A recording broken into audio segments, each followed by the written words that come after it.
दोस्तों स्वागत है आपका एक नए और फ्रेश एपिसोड में। और आज के इस एपिसोड में हम जेकेएसएसबी असिस्टेंट कंपाइलर के कट ऑफ को लेकर बात करने जा रहे हैं। दोस्तों ये वीडियो बहुत ही खास होने वाली है क्योंकि इसमें हम बहुत इंपॉर्टेंट चीज़ें डिस्कस करने वाले हैं। आप जानते हैं कि इसमें नंबर ऑफ पोस्ट जो है वो बहुत कम है, दैट इज़ 27 पोस्ट हैं और बहुत ज़्यादा कैंडिडेट्स इसमें अपीयर हुए हैं। तो कहीं ना कहीं कैंडिडेट्स के मन में ये सवाल है कि भाई क्या एक्सपेक्टेड कट ऑफ जा सकता है, मेरे सिलेक्शन के कितने % चांसेस हैं। तो जितने भी कैंडिडेट्स के मन में ये सवाल हैं, ये कन्फ्यूजन्स हैं, वो सारी कंफ्यूजन और उन सारे सवालों के जवाब आज की इस वीडियो में आपको मिलने वाले हैं। दोस्तों तो वीडियो को शुरू करने से पहले मैं चाहूंगा कि अगर आप मेरे यूट्यूब चैनल पर नए तो मेरे चैनल को सब्सक्राइब करें, वीडियो को लाइक करें और शेयर करें।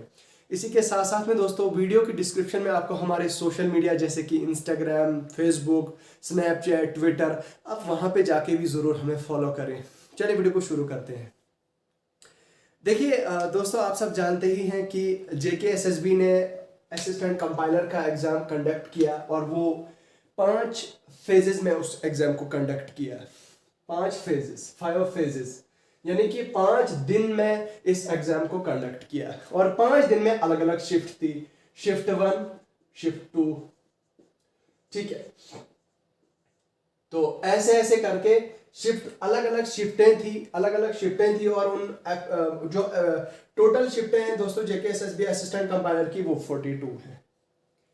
अब जेन्युइनली यहाँ पे क्वेश्चन अराइज होता कि भाई 42 शिफ्ट्स हुई हैं और एक्सपेक्टेड अप्रोक्सीमेट कितने बच्चे इसमें अपीयर हुए हैं। आप यहाँ पे अंदाजा लगा सकते हैं कि अप्रोक्सीमेटली आप कम से कम लेके चले, जो नंबर है 30,000 का, ये आप लेके चले। मिनिमम 30,000 कैंडिडेट्स इसमें अपीयर हुए, ठीक है। 30,000 कैंडिडेट्स इस पे अपीयर हुए हैं और इसका कट ऑफ क्या जाएगा, कितने मार्क्स पे कौन कैंडिडेट जो है वो सेफ है, इस पे हम एंड पे जाएंगे। फिलहाल हम कुछ इंपॉर्टेंट चीजें हैं जो आपको जाननी बहुत ज्यादा जरूरी है, वो चीजें डिस्कस करते हैं, ठीक है। देखिए सबसे पहला सवाल ये है कि सबसे पहली बात ये है दोस्तों कि जेकेएसएसबी ने जो क्लास 4th का एग्जाम कंडक्ट किया उसमें 8,575 पोस्टें थी। 8,575 पोस्टें थी, ठीक है।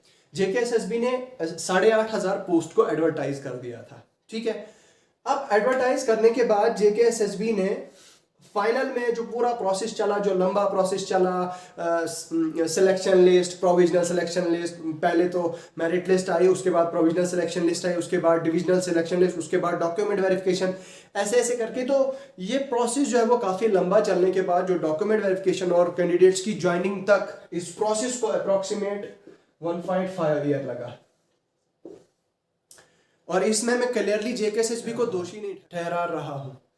जेकेएसएसबी ने इस काम को बहुत ही जबरदस्त तरीके से अंजाम दिया है। मैं आपको बता नहीं सकता हूं दोस्तों कि जेकेएसएसबी ने कितना एक्सीलेंट तरीके से इस एग्जाम को कंडक्ट किया, वो मैं आपको बता नहीं सकता हूं।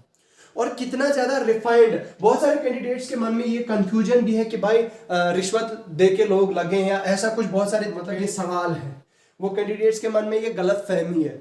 तो दोस्तों मैं आपकी ये गलत फहमी सबसे पहले दूर कर देता हूं कि ये जो क्लास 4th की रिक्रूटमेंट हुई है वो बिल्कुल जो है वो फिल्टर करके हुई है, ठीक है।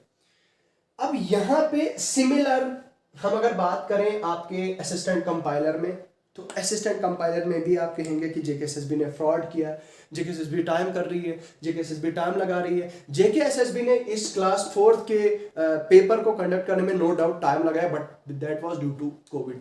आप जानते हैं कोरोना का लॉकडाउन चला, ऑलमोस्ट 1 साल चला, 8, 9, 10 महीने चला, तो obviously that was due to which जो है वो आपका एग्जाम कंडक्ट नहीं हो पाया। तो आगे बढ़ते हैं वीडियो में और बात करते हैं आपके कट ऑफ को लेके, किस तरह से कट ऑफ आपका डिटरमाइन होता है। हमने इससे पहले बहुत सारी वीडियोस में ऑलरेडी कट ऑफ के बारे में डिस्कस किया है, तो एक बार फिर मैं शॉर्ट में आपको बता देता हूँ कि total number of vacancies, number 1 जो स्टेप्स होते हैं आपके कट ऑफ को डिटरमाइन करने के लिए, total number of candidates appeared, ठीक है, in the exam, particular exam, उसके बाद लेवल ऑफ पेपर और नॉर्मलाइजेशन। ये 4 ऐसे स्टेप्स होते हैं। इन स्टेप्स की बुनियाद पे जो है वो आपका कट ऑफ निकल के आता है, ठीक है। अब मैंने आपसे कहा था पिछली वीडियोस में भी, अगर नंबर ऑफ वैकेंसीज दोस्तों ज्यादा है और कैंडिडेट्स कम अपीयर हुए हैं तो कट ऑफ लो हो जाता है, ऑब्वियसली लो हो जाता है। मतलब मेरे कहने का ये मतलब नहीं है कि मान लो वैकेंसीज अगर जो है वो 100 है और कैंडिडेट जो है वो 50 अपीयर होंगे, ऐसा तो मुझे नहीं लगता ऐसा पॉसिबल ही नहीं है। बट कहने का मतलब ये है कि अगर 100 वैकेंसीज हैं और 150 कैंडिडेट्स अपीयर हुए हैं तो यहाँ पे भी उतना ज़्यादा कंपटीशन नहीं होगा। कंपटीशन तब होगा जब 100 वैकेंसीज हैं और 1000 कैंडिडेट जो है वो अपीयर हो रहे हैं, यहां पे कंपटीशन होता है, क्योंकि यहां पे एक पोस्ट के लिए 10 कैंडिडेट जो है वो कंपीट कर रहे हैं। ठीक है, अब कट ऑफ आपका कब निकल के आता है? मैंने आपसे कहा था कि नंबर ऑफ वैकेंसीज, अगर आपकी वैकेंसीज कम है और कैंडिडेट्स ज्यादा अपीयर हुए हैं तो अल्टीमेटली दोस्तों ये जेन्युइन सी बात है, यहाँ पे कट ऑफ जो है वो हाई जाता है।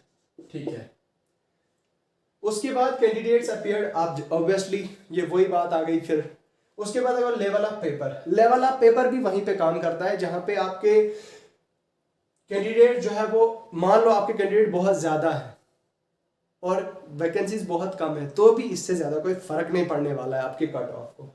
कट ऑफ ऑब्वियसली जो टॉपर होंगे वही ले जाएंगे, वो पोस्ट जो है वो वही ले जाएंगे। ठीक है, उसके बाद होता है दोस्तों 4th स्टेप नॉर्मलाइजेशन, जो बहुत इंपॉर्टेंट है। आपने देखा कि जेकेएसएसबी ने पिछले बहुत सारे ऐसे एग्जाम कंडक्ट किए, उन एग्जाम्स में अपने हेल्थ मेडिकल एजुकेशन का एग्जाम देखा होगा, उसमें परसेंटाइल जो है वो स्कोर आया था। परसेंटाइल, नॉट परसेंटेज, पॉइंट्स में नहीं आया था, या परसेंटेज में परसेंटाइल। तो ये परसेंटाइल क्या चीज़ है? बहुत सारे कैंडिडेट्स के मन में ये कन्फ्यूजन है कि भाई ये परसेंटाइल क्या चीज़ है, हमें समझा दो ये क्या चीज़ है। कुछ कैंडिडेट्स के पॉइंट्स 80 आए थे और वो ये कह रहे थे भाई मेरे 100 में से 80 मार्क्स आके, ये कैसे हो सकता है, दिस इज इम्पॉसिबल। उनको खुद पे यकीन ही नहीं हो रहा है, बट उनको ये पता नहीं कि ये 80 पॉइंट्स नहीं, ये 80 परसेंटाइल है। ठीक है, तो 80 परसेंटाइल एक बार मैं आपको समझा देता हूँ और फिर हम शॉर्ट पे जो है वो इस पे फाइनल कंक्लूजन पे पहुंचते हैं। देखिए, जो परसेंटाइल का मुद्दा है दोस्तों, पहले मैं समझाता हूँ आपको। आप जानते हैं कि परसेंटेज क्या चीज होती है।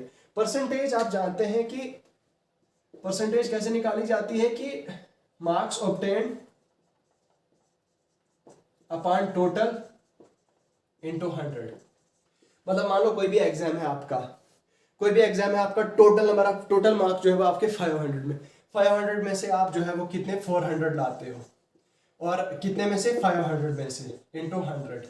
तो यहाँ पे क्या हो गया, ये कैंसिल हो गया, तो ये हो गया 80%, ये हो गया 80%। अब परसेंटाइल, तो परसेंटाइल का दोस्तों थोड़ा सा अलग है, इससे थोड़ा सा क्या, बहुत अलग है। अब मैं समझाता हूं कैसे। देखिए, परसेंटाइल का क्या होता है दोस्तों कि percentile is equal to number of candidates below x upon total into 100। इस फॉर्मूला से आपका परसेंटाइल निकलता है। अब वो बोलोगे सर ये क्या बता रहे हो, पॉइंट पे जाता हूं मैं अभी, आप थोड़ा धीरज रखिए। देखिए, परसेंटाइल कैसे निकाला जाता है। मान लीजिए कोई ऐसा एग्जाम है, यही हम असिस्टेंट कंपाइलर को ही लेके चलते हैं। कोई ऐसा एग्जाम है, आपका असिस्टेंट कंपाइलर का एग्जाम है। फॉर एग्जांपल आपकी 4 शिफ्टें हुई है, 4 शिफ्ट्स टोटल, और उन 4 शिफ्ट्स में 4 टॉपर है, ऑब्वियसली 4 टॉपर्स होंगे। शिफ्ट 1 है, शिफ्ट 2 है, शिफ्ट 3 है और शिफ्ट 4 है। शिफ्ट 1 में मान लो जो टॉपर है कैंडिडेट, वो 100 ला रहा है आउट ऑफ 120। शिफ्ट 2 में 90 ला रहा है आउट ऑफ 120। शिफ्ट 3 में कैंडिडेट 110 ला रहा है आउट ऑफ 120, और शिफ्ट 4 में कैंडिडेट 115 ला रहा है आउट ऑफ 120। यहां पे आप देखिए 4 कैंडिडेट्स के अलग अलग स्कोर है। मतलब जो शिफ्ट 1 का टॉपर है वो 120 में से 100 मार्क्स स्कोर कर रहा है, और जो कैंडिडेट शिफ्ट 2 में है वो 120 में से 90 मार्क्स ला रहा है। ठीक है, और जो शिफ्ट 3 में है वो 110 ला रहा है, और शिफ्ट 4 में जो है वो 115 ला रहा है। अब यहां पे क्या हुआ, यहां पे अगर हम देखें तो सबसे जो शिफ्ट 2 है, शिफ्ट 2 का टॉपर 90 मार्क्स ला रहा है क्योंकि पेपर जो है वो थोड़ा सा टफ था। ठीक है, उसके बाद शिफ्ट 1 का है वो थोड़ा सा उससे ऊपर था। ठीक है, उससे मतलब लो था, इससे लो टफ था। शिफ्ट 3 बोलता है ये जो है वो इससे इजी था, और जो शिफ्ट 4 वाला था सबसे इजीएस्ट था। मतलब ये था टफेस्ट और ये था इजीएस्ट। ये आ गया टफेस्ट, ये आ गया इजीएस्ट। अब भैया यहाँ पे सवाल तो खड़ा होता है, सवाल तो पैदा होता है जेन्युइनली। कैंडिडेट तो ये कहेंगे कि भाई शिफ्ट 1 वालों को जो है वो इजी पेपर डाल दिया, शिफ्ट 4 वालों को टफ डाल दिया, या शिफ्ट 4 वालों को इजी डाल दिया और शिफ्ट 2 वालों को टफ डाल दिया। ये तो नाइंसाफी है ना। तो इस नाइंसाफी और इन बैरियर्स को और इस कंफ्यूजन को अवॉइड करने के लिए आपका नॉर्मलाइजेशन होती है, और नॉर्मलाइजेशन को जो है वो फिर आपके परसेंटाइल स्कोर में कन्वर्ट कर दिया। पर नॉर्मलाइजेशन के थ्रू ही आपकी परसेंटाइल निकल के आती है। वो इसलिए क्योंकि आपने वहां पे देखा, मैंने आपको समझाया, number of candidates below you total upon total number of candidates. मान लीजिए ये जो शिफ्ट है इसमें 500 कैंडिडेट्स अपीयर हुए हैं, और 500 कैंडिडेट्स में से एक ऐसा कैंडिडेट है जो टॉपर है। ठीक है, अब कैंडिडेट जो टॉपर है, ठीक, एक कैंडिडेट टॉपर है, तो अब नॉर्मलाइजेशन कैसे होगी इसमें शिफ्ट 1 में? तो शिफ्ट 1 में कैसे होगी? 499 अपॉन 500 इंटू 100। तो इसको कैलकुलेट करके शिफ्ट 1 की परसेंटाइल निकलेगी। ठीक है, ठीक उसी तरह से यही फॉर्मूला लगा के शिफ्ट 2 में होगा। शिफ्ट 2 में यही फॉर्मूला लगेगा। यहां पे क्या होगा कि जो कैंडिडेट टॉपर है, कैंडिडेट मान लीजिए इसमें भी 100 थे और 100 में से एक कैंडिडेट टॉपर है, ऑब्वियसली उसके बिलो कितने कैंडिडेट होंगे? 99 होंगे। 99 अपॉन 100 इंटू 100, तो वो आ गया 99 परसेंटाइल। ठीक उसी तरह से थर्ड शिफ्ट और फोर्थ शिफ्ट की परसेंटाइल निकल के आती है। तो परसेंटाइल का क्राइटेरिया दोस्तों थोड़ा सा अलग है आपके परसेंटेज से। तो इन चारों का जो परसेंटाइल स्कोर आता है वो ऑब्वियसली डिफरेंट आता है। ठीक है, तो फिर इसको इन चारों के स्कोर को जो है वो नॉर्मलाइज कर दिया जाता है, और कैंडिडेट्स जितने भी सारे कैंडिडेट उनको नॉर्मलाइज कर दिया जाता है। नॉर्मलाइज करके जो है वो उन सबको एक ही प्लेटफॉर्म पे ला दिया जाता है। ये जो 4 टॉपर्स हैं इन सबको एक ही प्लेटफॉर्म पे ला दिया नॉर्मलाइजेशन से। 4 कैंडिडेट्स ही नहीं बल्कि उन कैंडिडेट्स के बिलो जितने भी कैंडिडेट्स हैं, जितने भी उन कैंडिडेट्स का रैंक है, उनका परसेंटाइल स्कोर फिर निकल के आता है नॉर्मलाइजेशन के थ्रू। ठीक है, I hope it is done. अब रही बात कंक्लूजन में इसके कट ऑफ को लेके, जो मेन मुद्दा है हमारा आज का, तो उस पे हम बात करते हैं। अब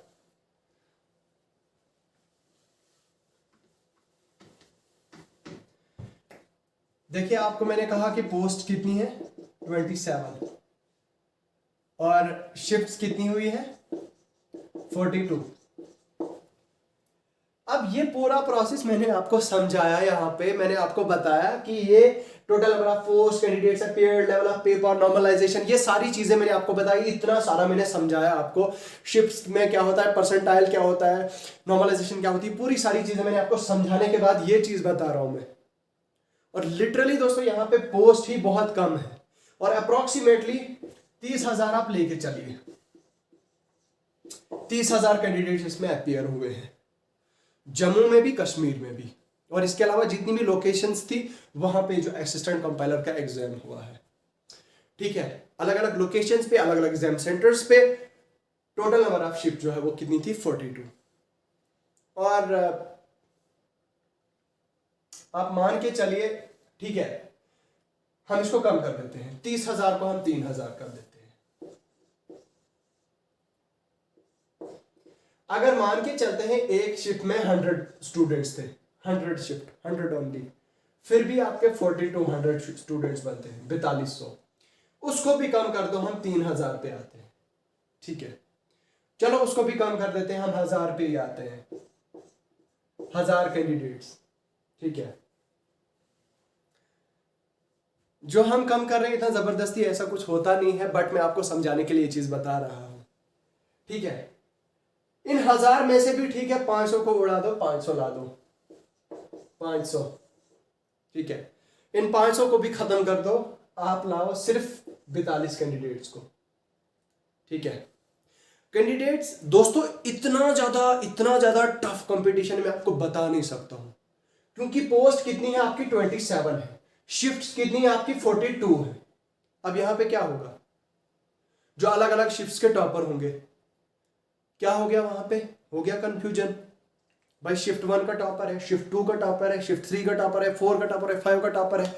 और ये जरूरी नहीं है कि शिफ्ट 1 का एक ही टॉपर हो, शिफ्ट 1 के 2 भी हो सकते हैं, 3 भी हो सकते हैं, 4 भी हो सकते हैं, 10 भी हो सकते हैं। अब ऐसी चीज पे इस सिचुएशन में दोस्तों समझने वाली चीज यही है। अब इस सिचुएशन में क्या होगा, कंफ्यूजन होगा। क्या होगा, तो इस सिचुएशन में जो है वो JKSSB छांटेगी कैंडिडेट्स को। कैसे छांटा जाएगा, एज पे, ठीक है।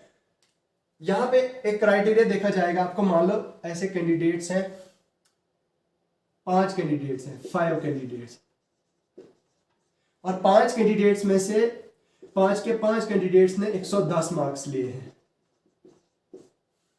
ठीक है, 110 मार्क्स लिए हैं और 5 टॉपर हैं और सबके सेम मार्क्स हैं। अब ऐसे केस में क्या होगा, जो सबसे सीनियर मोस्ट होगा,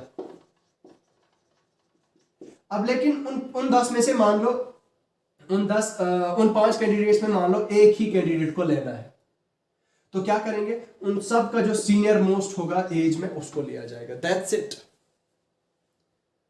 अब सवाल ये पैदा होता है कि जो 42 शिफ्ट हुई है और 27 पोस्ट टोटल है, यहां पे कंफ्यूजन होगा। यहां पे दोस्तों और कुछ नहीं होगा, बस यही क्राइटेरिया, एज वेज का क्राइटेरिया देख के परसेंटाइल निकाल के जो है वो आपका रिजल्ट JKSSB निकाल देगी।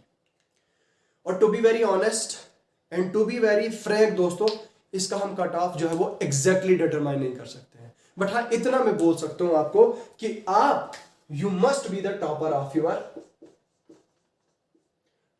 Your batch in the sense कि आपकी शिफ्ट, जो आपकी शिफ्ट हुई है उसके टॉपर होने चाहिए आप, दैट्स इट। जिस शिफ्ट में आए हैं आप, उस शिफ्ट में आपके कम से कम 110, 115, 118, 116 आपके मार्क्स होने चाहिए। आपने JKSSB क्लास 4 के एग्जाम के केस में देखा था कि लोगों के 90 प्लस मार्क्स थे, 98 थे, 97 थे, 99 थे। तो दोस्तों कंपटीशन बहुत ज़्यादा टफ है, मैं आपको बता नहीं सकता हूँ, इतना ज़्यादा कंपटीशन जो है वो टफ है, ठीक है। तो कंपटीशन बहुत ज़्यादा टफ है दोस्तों, बहुत ज़्यादा टफ है। इसलिए दोस्तों इसका मैं ये कहूँगा आपसे कि you must be the topper of your batch, you must be the topper of your shift, so that आपका कोई चांस बने 100 में से कोई 50-60, फिर भी 50-60 चांस आपका बनेगा, क्योंकि पोस्ट ही आपके पास टोटल नंबर ऑफ 27 है, ठीक है दोस्तों। तो आज की इस वीडियो में फिलहाल इतना ही दोस्तों। वीडियो को एंड तक देखने के लिए दिल से शुक्रिया। बाकी अगर वीडियो अच्छी लगी हो तो वीडियो को लाइक करें, वीडियो को शेयर करें दोस्तों। और आपसे आप वीडियो के डिस्क्रिप्शन में आपको हमारे व्लॉगिंग चैनल का लिंक मिल जाएगा, वहाँ पे जाकर हमारे व्लॉगिंग चैनल को सब्सक्राइब करें और हमारे टेलीग्राम चैनल को ज्वाइन करें। आपको टेलीग्राम चैनल का लिंक भी जो है वो डिस्क्रिप्शन में मिल जाएगा। तो दोस्तों अगर आपकी कोई क्वेरी होती है, कोई क्वेश्चन होता है, कोई डाउट होता है, तो आप हमें कमेंट सेक्शन में लिख के जरूर बता सकते हैं। मिलता हूँ आपसे नेक्स्ट वीडियो में, तब तक के लिए अपना ख्याल रखिएगा। खुदा हाफिज।